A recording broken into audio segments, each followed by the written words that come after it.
Selamat pagi dan salam sejahtera. Hari ini kita akan belajar tentang ujian garis mencenjang untuk menentukan graf berikut salah satu fungsi atau bukan dengan menggunakan ujian garis mencancang. Oke. Kalau soalan minta justifikasi, artinya kita beri sebab. Sebelum kita kenal pasti apa sebab dia, kita hanya perlu paham dahulu kalau ujian garis mencancang dia adalah bertujuan untuk menentukan satu graf itu fungsi ataupun bukan. Jika garis mencancang itu memotong pada satu titik, mencancang, tolong ingat mencancang itu adalah garis yang menegak.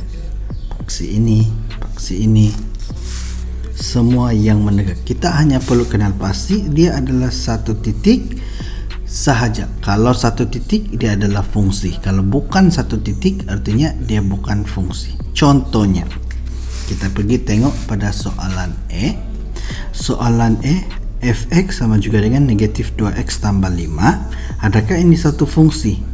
Ini adalah satu fungsi sebab dia hanya memotong pada satu titik.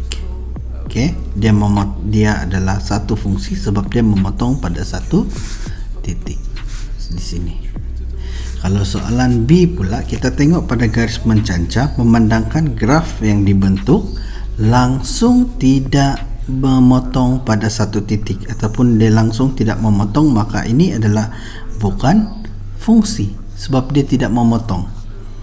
Oke, tidak memotong satu titik artinya dia bukan fungsi. Kalau kita tengok pada soalan C pula, soalan C kalau kita tengok ada satu garis, dia ada dua titik artinya dia bukan fungsi.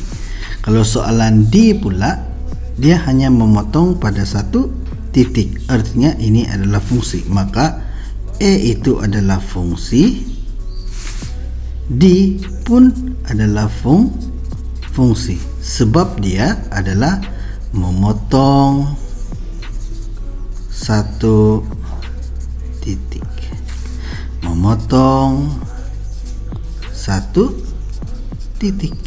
Maka itulah pembelajaran kita hari ini. Tolong ingat nota ini agar tidak keliru pada soalan-soalan seterusnya.